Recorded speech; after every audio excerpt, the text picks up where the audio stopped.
Okay, well, having said that, would you mind just sharing just a little bit of your bio, a little bit of what brought you to this point in life? Yeah, so I have a unique story, and especially I think within this conversation, I grew up Catholic. I grew up Catholic in New Orleans, Louisiana, or right outside of it. And I started exploring Judaism in depth when I was in high school, but I was already very interested in it from a young age. And my dad's sister converted to Judaism and married a Jewish man, and was raising my cousin Jewish, and my grandparents' best friends were Jewish. So I had Jewish influences growing up. And by the time I was a senior in high school, I started really researching Judaism. And I, as a child growing up Catholic, I like to say that I never really got the Jesus thing. I thought that Jesus was a brilliant, wonderful human being who was trying to make Judaism better. That was what I perceived as a child. And for me, Jesus was a great guy, but Jesus was a God for me. And so by the time I was in high school, I decided that I wasn't going to be confirmed in the Catholic faith.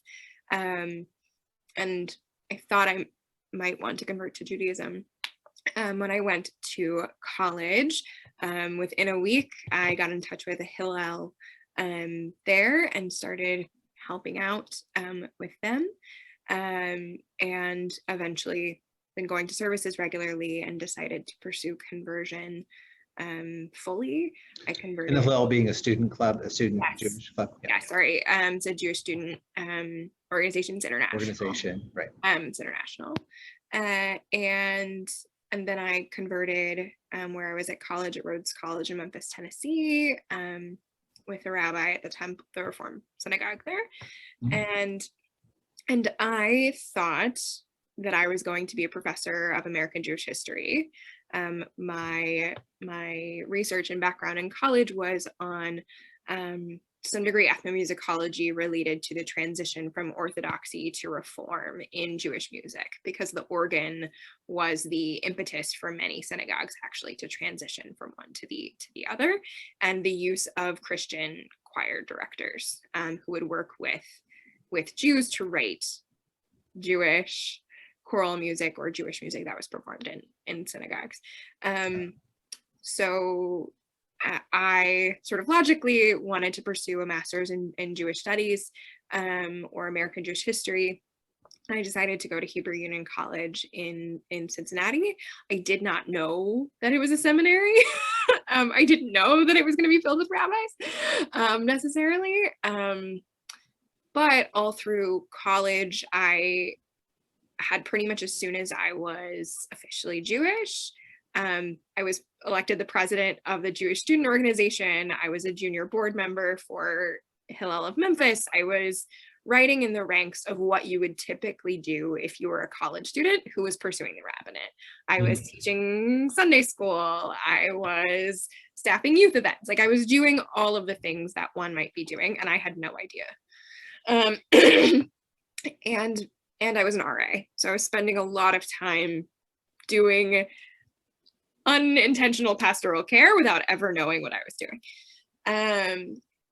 And I got to HUC and Hebrew Union College and was pursuing my research in American Jewish history. And I started teaching religious school, and I fell in love with building Jewish community for our kids and our families. And meanwhile, I loved research. I loved what I was doing, studying the impact of yellow fever epidemics on Jewish communities in the American South in the 19th century, which is very timely to today. Okay. Yeah. But I was also being told, like, you would make a great rabbi, you would make a great rabbi. And I went to Israel for the first time and really felt my call to be a rabbi. I applied and started my process. So I spent 2 years in my master's program, graduated, and then immediately went for my year in Israel as part of my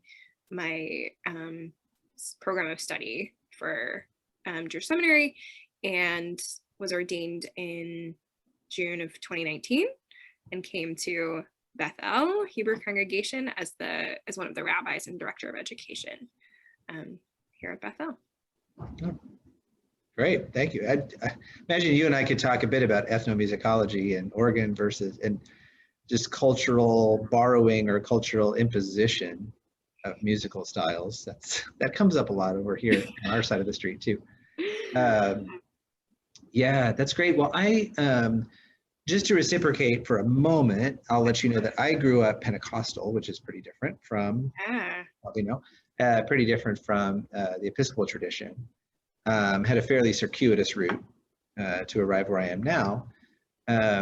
But I feel like I have a bit of solidarity with anybody who is in the clergy or is in discernment, but who is raised in a somewhat contrasting tradition. And I know that some people who have had that experience in life, they have to put away the past, right? They're either there's trauma or it just doesn't feel like it has any bearing on their lives anymore. And so they have to put it away and move on. As for myself, though, I feel like the experiences that I had are there for a reason that, that I'm supposed to bring with me. Even if I vehemently disagree with everything that I believed at the time, which is partially true, but not entirely. There's something important there. Yes. It's something that makes me who I am, and that is the reason why I'm here, why I specifically am here. And so not to answer your question even before I ask it, but I'm curious if there's something about your past and your upbringing that you feel like, okay, stop me before I quote Esther here, such a time as this. Yeah. Oh, no, that there is a reason why God has done this in you, and what you maybe have to contribute to Judaism that's unique. Yeah, absolutely. I what you said before about the idea that some people sort of have to totally leave behind the religion that they were born into, or some people can sort of carry it along. It's part of the story, is very true for me, that right, I don't exclusively reject everything that I experienced and learned as a child and growing up Catholic. There are pieces of that are still a part of my story, that are part of the thread of the fabric of my life. But I'll say that there's not even a doubt in my mind that I wouldn't be here today if I hadn't had those experiences. I wouldn't be who I am if I hadn't grown up in the context that I did, had the parents that I had, went to the college that I did. There are all of those elements that I think that add up to who you are when you figure out your calling, whether it's to a different religion or to a vocation, but that all of the elements of our lives sort of add up together. And there's not even a question in my mind that there have been all of these little moments where I like to say God sort of like pokes you and sort of like, hey, you over there? Yeah. Like you should be doing this. No, really. Yeah, right. Yeah. Poke you a little harder. Until you get whacked in the head with something, you're like, okay, I'll do it. And that's absolutely been my experience of my life and spirituality and how I've gotten to where I am.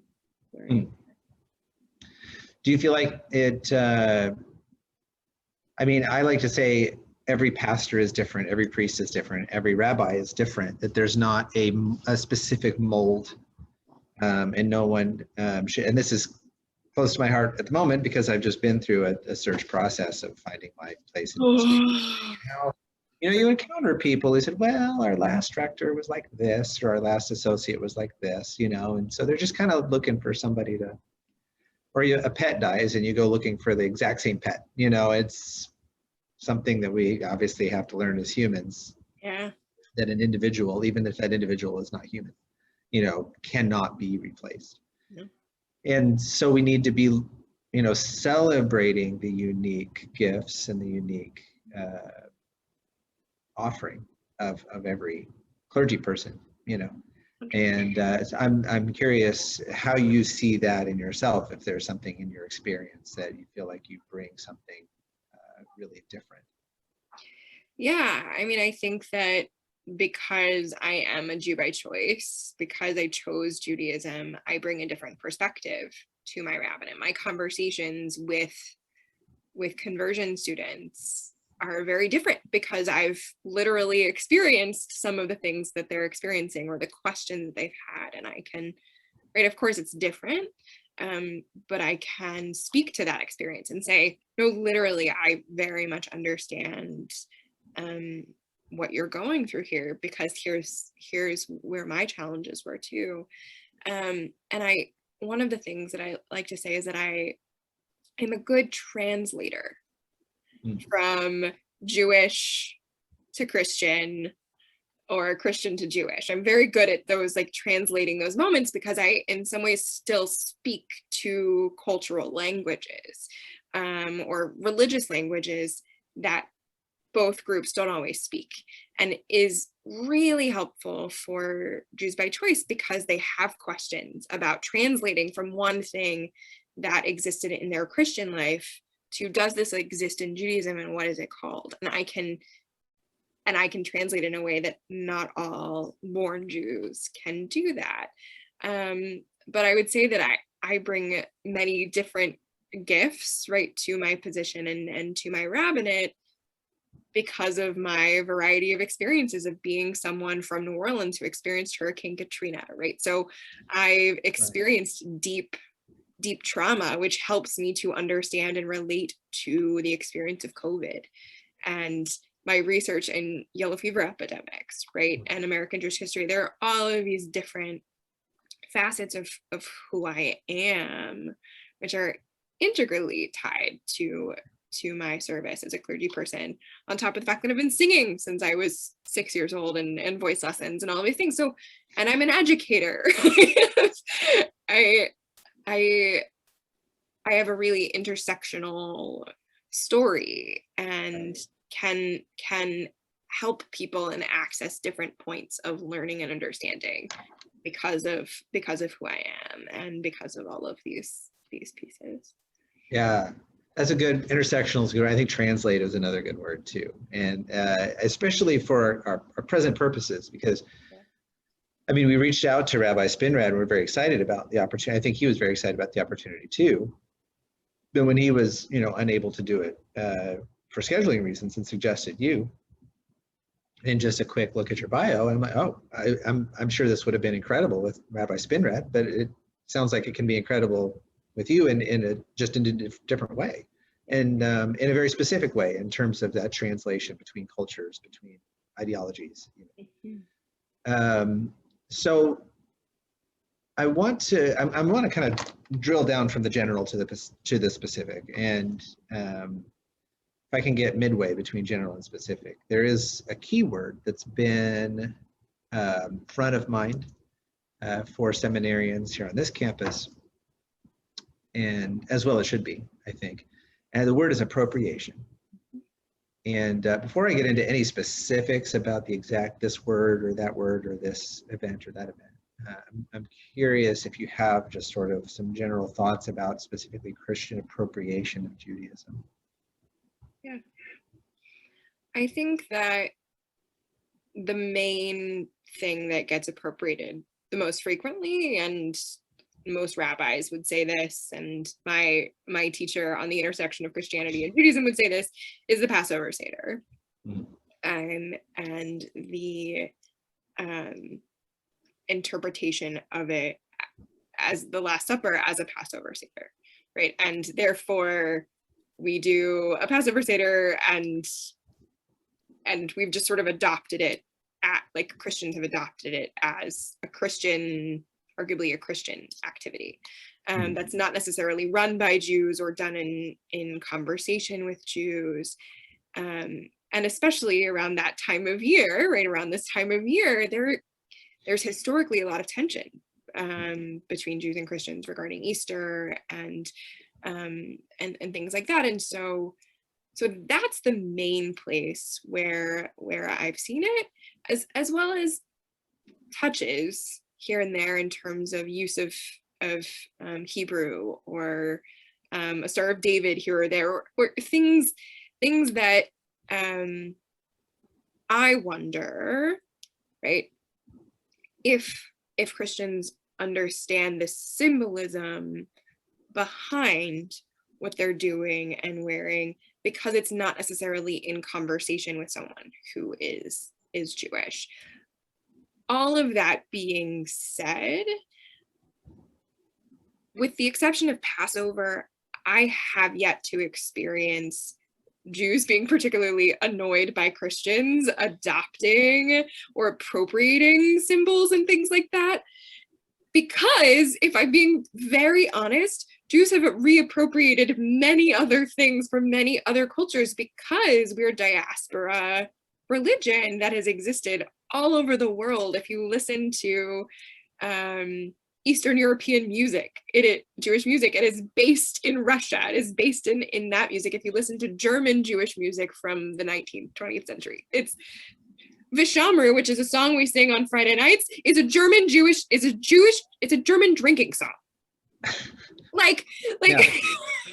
So in that way, there isn't as much of a It'll make Luther proud, no doubt.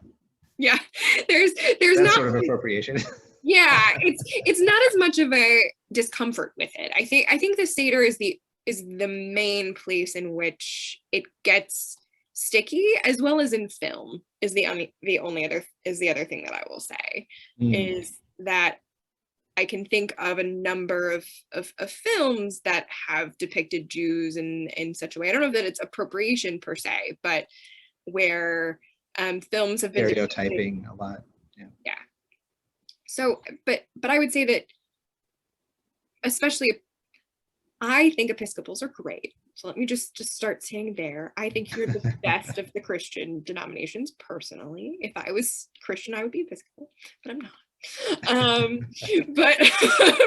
But I haven't experienced those sorts of things from Episcopalian clergy or many other types of clergy, because I do feel that sensitivity to it. Mm-hmm.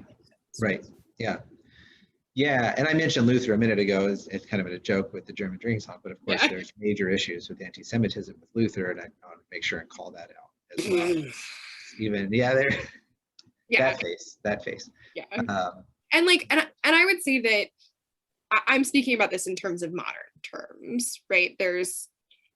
And I wouldn't call what happened hundreds of years ago appropriation. I would call it anti-Semitism or anti-Jewish stereotyping or hatred.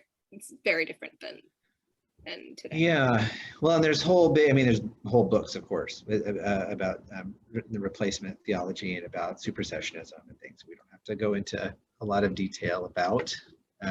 But I think as a framing device, it seems to me like it's important in asking questions of about appropriation to look at sort of the timeline. And what I have heard from certain theological or historical perspectives is that what we're looking at here is not necessarily two faiths, but three. That we have biblical Judaism, which is sort of the mother of both Christianity and rabbinical Judaism. And you could even, if you wanted to get more detailed, you could even say that it's like a biological child and an adopted child in a way. But that might be a bridge too far. But I'm curious, as we look at, as Christianity looks at Judaism, that we're not just looking at one. We're not even just looking at one thing to look at modern Judaism, obviously. Correct. There is no one Judaism. Well, it's just like each church is slightly different. No matter where you go, it's different. Exactly. And why Episcopalians are the best, like you just said, right? We're different.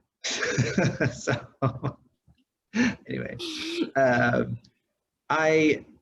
but it's in the larger sense, though. It is clear that we are looking at two major categories in terms of rabbinical Judaism, post-temple Judaism, and then the biblical, which is temple, tabernacle, and so on.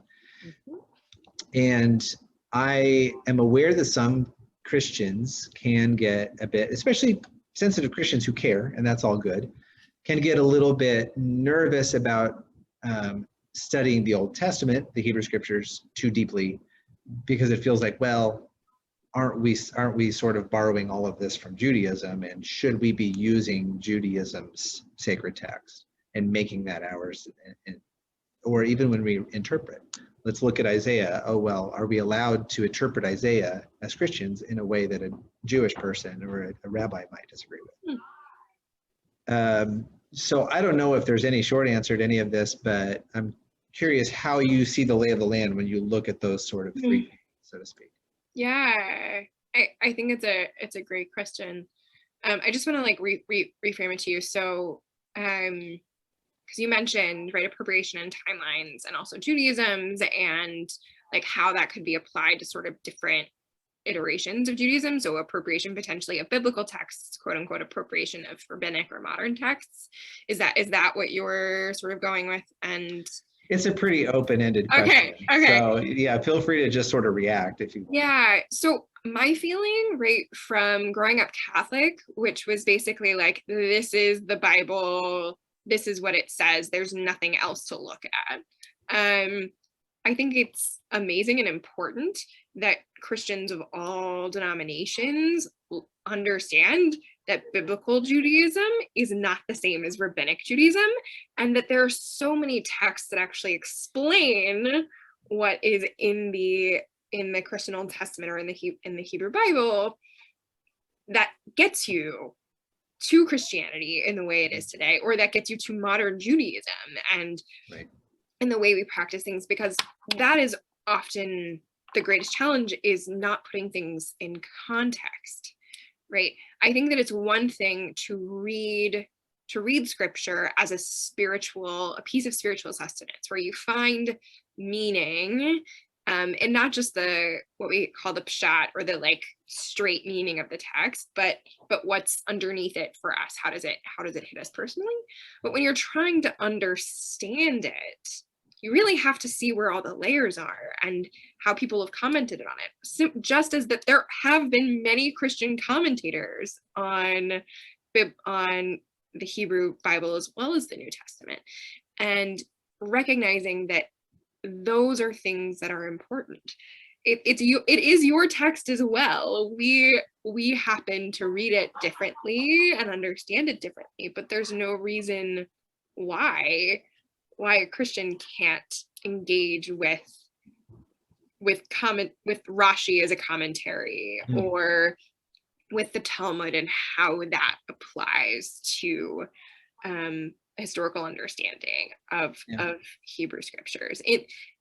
And I would be surprised if any rabbi would say you can't do that because you're a Christian. I think the goal is more or less that you have the tools at your disposal in order to engage in those texts honestly, and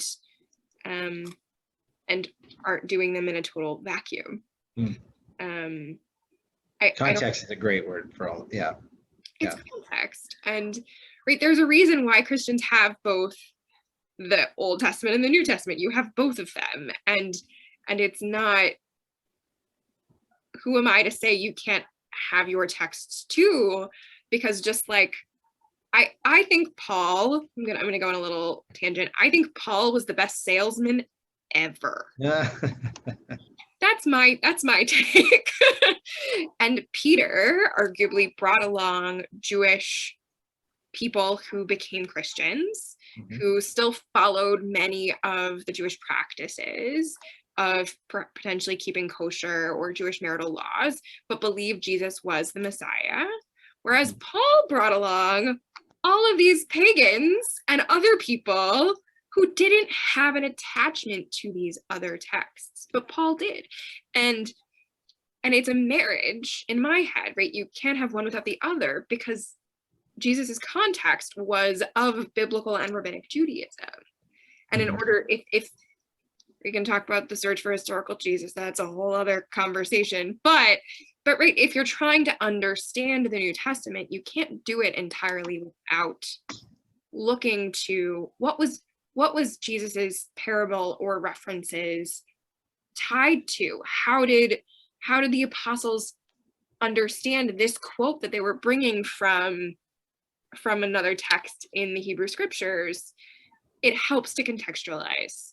Yeah, and none of the teachers in the New Testament appeared to be trying to lift their teaching entirely out of the bounds of Judaism, especially Jesus. And then, you see a little bit more of that, of course, with Paul, because they are taking the message explicitly to Gentiles, but Jesus in particular, that everything was happening within a Jewish context. Yeah.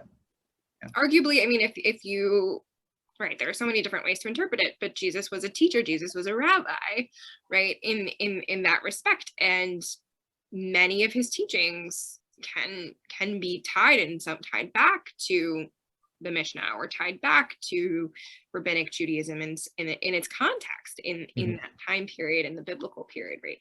All of those things exist. Yeah, this is really important to me personally right now. I'm finishing up my master's thesis, and I've decided to look really closely at Abraham Joshua Heschel and some of his. You're a fan? Yeah, of course. And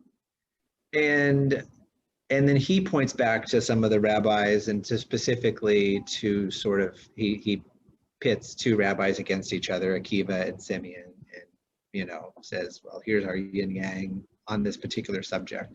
And in this case, it's about like God's condescension to be among people, in what sense God is embodied, in what sense God is present. So like the divine presence, and exploring that concept.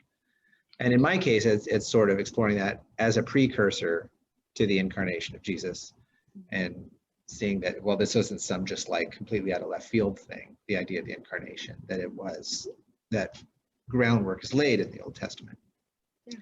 But the reason I say all that is, in looking at Heschel, it seemed like one really key moment for him was a commentary from him about, it was in the 60s, that he wanted to comment on basically how to keep the Holocaust from happening again.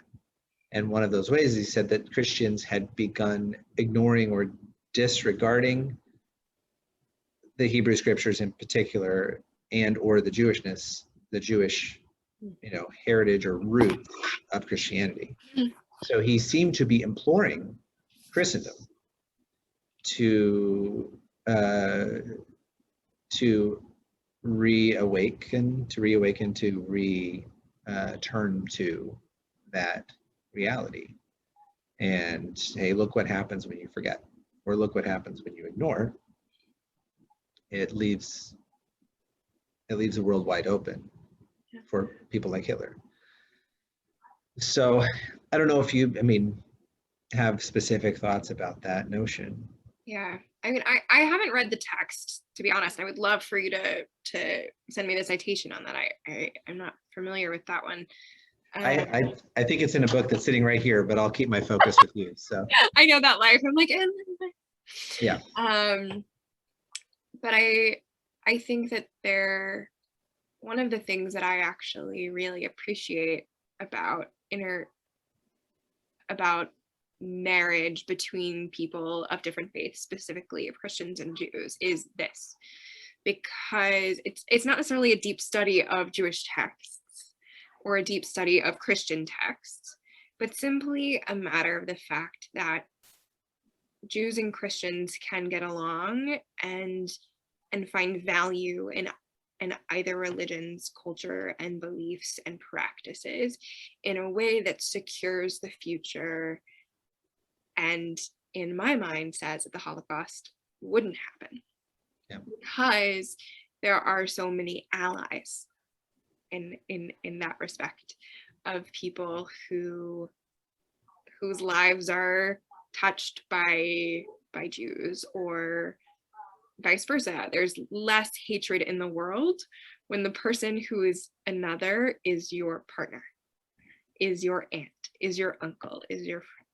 So I think about it in that way often, but it also is, right, I think an important piece to think about context again, right, is to, if you only read the New Testament and you don't think about where did all of these quotes or ideas come from?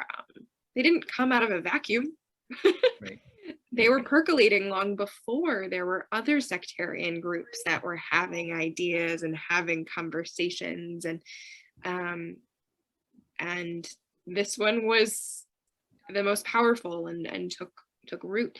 And I think that when we come back to context, that's when things are deepened. Like I love the fact that Beth El has hosted an interfaith Torah study for decades. I think that that is so important.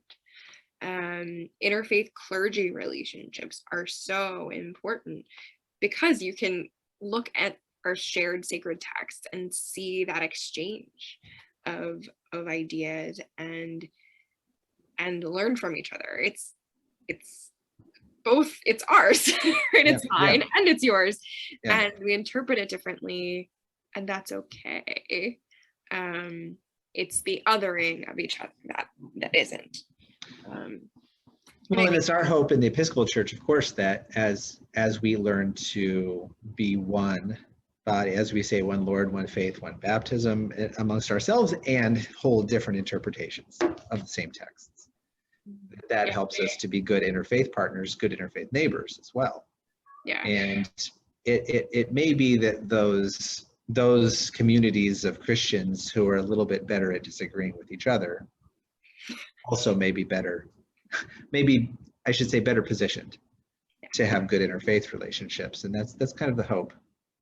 Yeah, and I think that there has been a lot of progress. I mean, it's not across the board by any means, but I think that there really has been a lot of intentionality and attempt by many people, and it comes from, right, the grassroots, and it comes from above, right? As an American Jewish historian, I've looked at the relationships between Catholic or Christian clergy and Jewish clergy, and in those places where they are strong, right, anti-Semitism arguably goes down because you're exchanging. A rabbi's coming to your church to give a sermon, or the priest is coming to your synagogue to give a sermon, and you're having the interaction that is very different.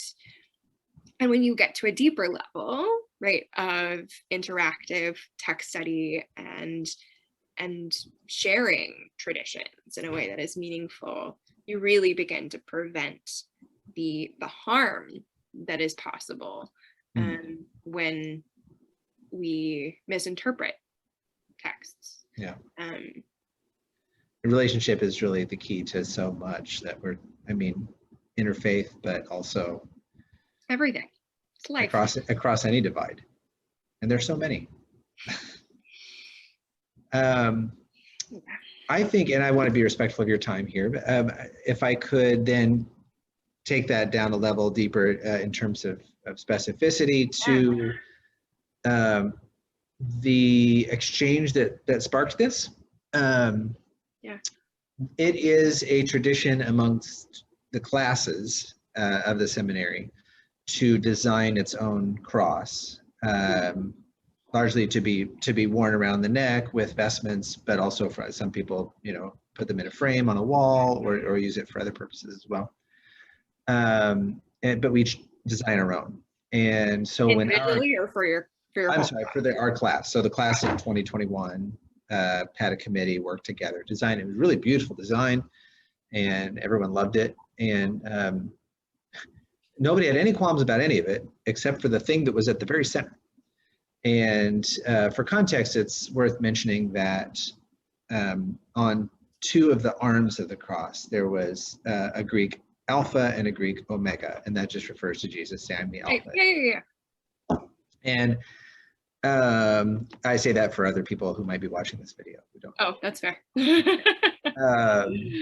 And so there was this. Our class seems to share this value of. I think we're okay. Okay. Yeah, no, something fell down. we share this value of the learning of the languages that, and maybe that's true of every class, but we really feel like that was something foundational. It's the first thing we plunged into headlong when we arrived. It was an August term intensive, when we showed up, that you pick one of the languages and you just go in, jump in head first. And some chose Greek and some chose Hebrew. And although a lot of us ended up learning at least some of both. And so it was a sort of shared value that both languages should be present on the class cross. And we had our Greek, we had our Alpha and Omega. And then the first suggestion of the Hebrew to put in the very center was Yod He Vav He. And as you can imagine, a few other students were like, that could be problematic for reasons you can guess at, but like I said, in case anybody's watching this, that that it's the Tetragrammaton, the name of God given to Moses at the burning bush, and that it's not a name that's ever pronounced within Judaism. And even in Scripture, it's replaced with Adonai or Lord. So it's, and you can correct me or redirect me if you want, but then just for the viewer's benefit. That the sacredness of that four-letter combination within Judaism is such that it would be inappropriate to put on a Christian symbol, on a cross, on any kind of cross, perhaps much less one that represents who we are as a class and something we're going to wear around our neck as we're engaged in sacramental worship. So that was sort of phase one in that conversation. I'll stop and let you, if you have any response to that before I move on. It's very interesting. I just noticed in my body, sort of when you described Alpha and Omega, I was like, duh, of course. And then when you said, well, there's Hebrew in the middle, I was like, okay. And then when you said Yod He Vav He, I was like, I had sort of a physiological reaction to that in a way that is true, and I can see where there would be conflict related to it as a potential appropriation, right? It's not like you just got Yod He Vav He like on a necklace or something like that, but rather this is something that's representing a symbol of you as Episcopal priests, right? Right. which is very, very different. Yeah. And to embed it in the center of the Christian symbol as well, I think had some significance to it. That the placement was important. Some people, in response to that, argued that Hebrew shouldn't be used at all. And they had they made some valid points. Mostly as a class, we felt like there was an opportunity to use both Hebrew and Greek in an appropriate way.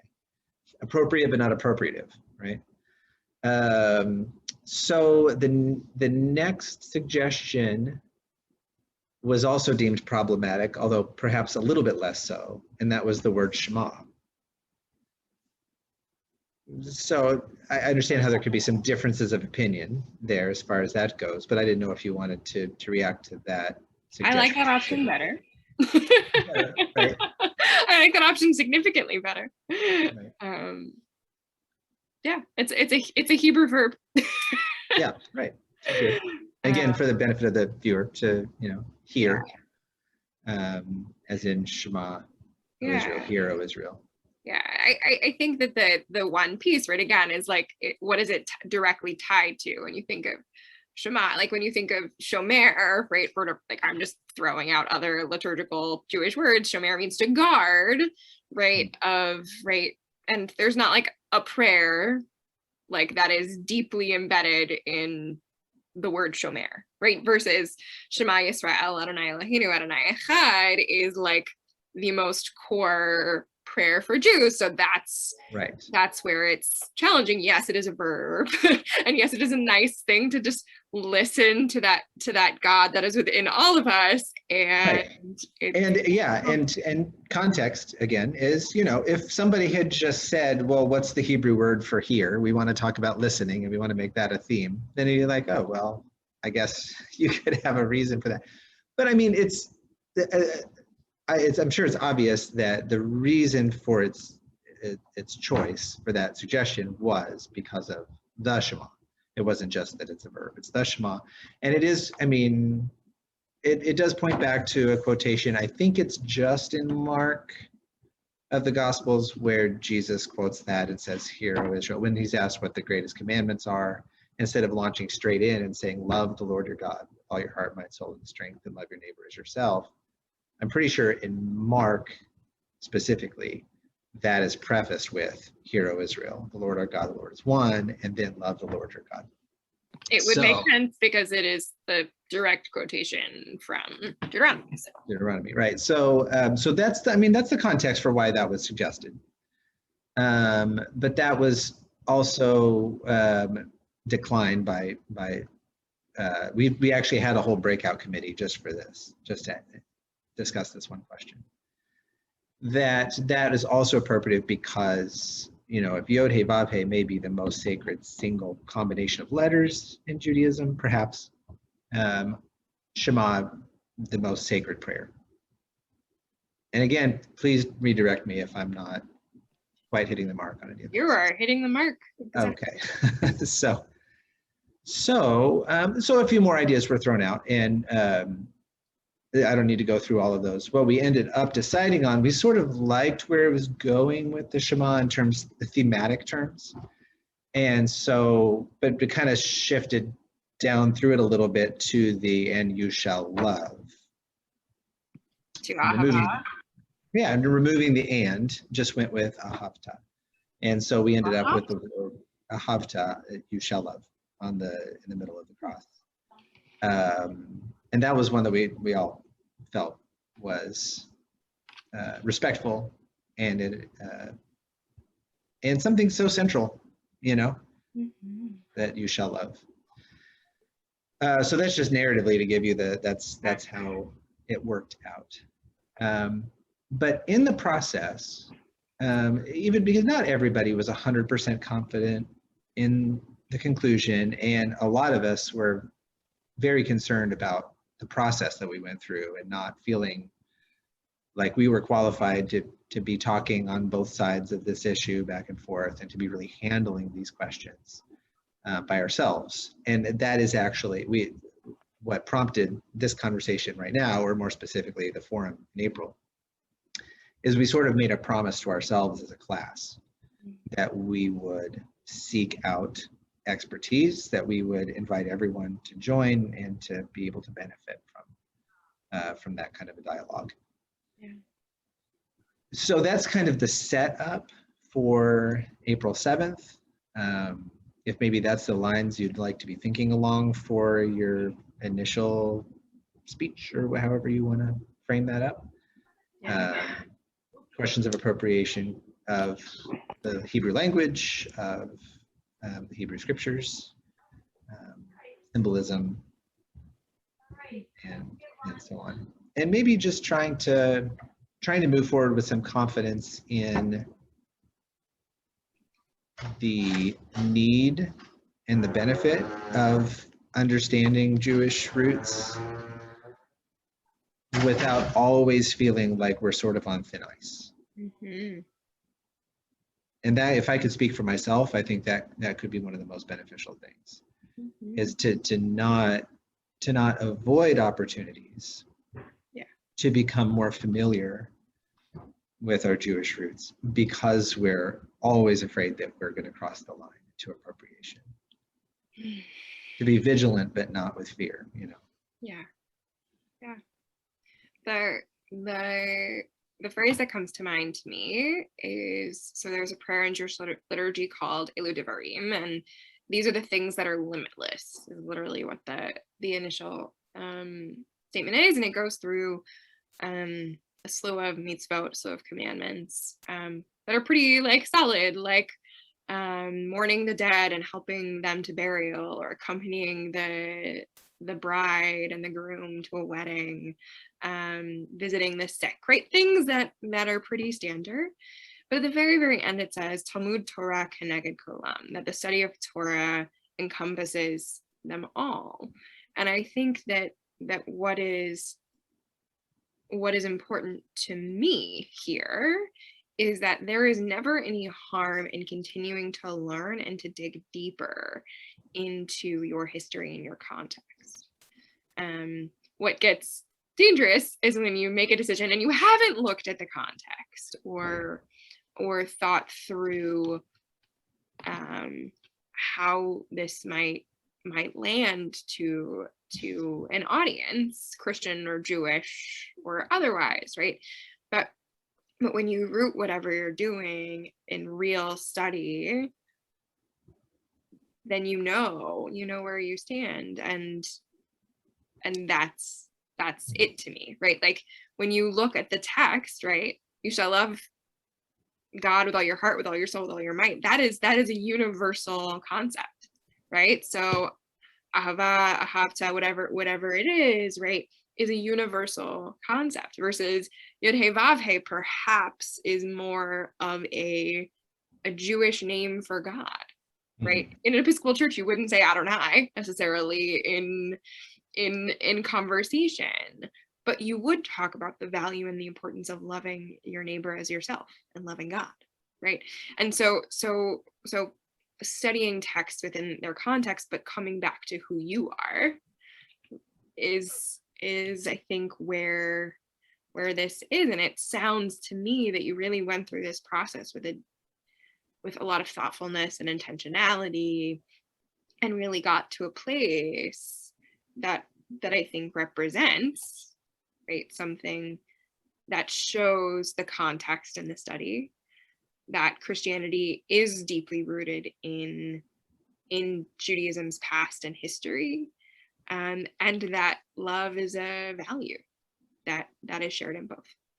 So, well, I appreciate that. I think people will find that encouraging, and it kind of feels like we've come full circle to just our conversation about our life paths, the bio of all of these different things coming together, even in some very mysterious ways, to make us who we are now. That's true for me and for you as individuals, and that's true for Christianity and for Judaism as faith traditions.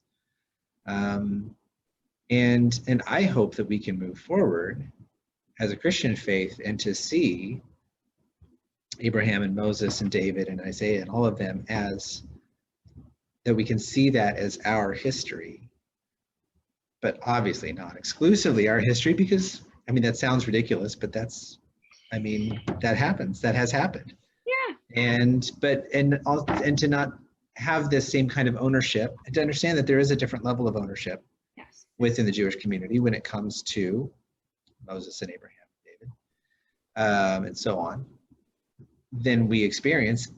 And nevertheless, it is part of our story too. It is part of our history, and that we shouldn't treat it as out of bounds. Yeah, I suppose that there is a certain kind of belonging, that all of this has come together to make us who we are in our own way. Yeah, it's impossible to understand the New Testament without seeing and understanding the Hebrew Bible and all of its history. I like to think about it like a family tree, right? Like we talk often about Isaac and Ishmael as like Abraham is the father of everything, right? And Isaac and Ishmael sort of break off into Judaism and Christianity, but I think that there absolutely is. It's just Christianity is a little further down from the Isaac like line of things, right? Yep. And it's more like a great grandfather rather than a great grandfather, right? Yep. And just because you're further removed doesn't mean that you don't have a connection. It's just not exactly the same. And sometimes it really is just, you get out of it what you put into it as well, right? I mean, no matter how far removed, if you happen to be in the family line, yeah, that is a part of it.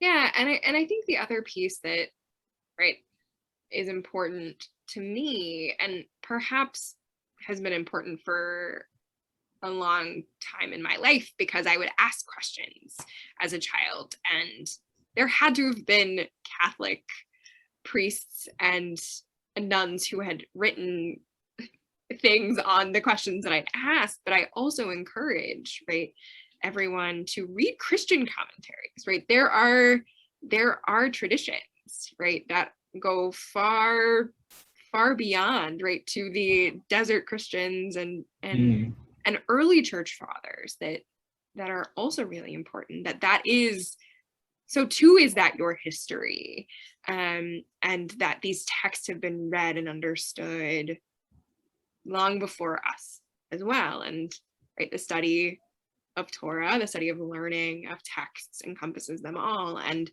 that you can hold both, right? That both are valid and important. That feels like a really nice coda there, and I'll leave some space here if there are some other thoughts that got sidelined from earlier. Or feel really good. I really appreciate this time. This was absolutely phenomenal speaking with you, Ryan, and I'm very much looking forward to this conversation, presentation. Yeah. Well, thank you. You're so welcome.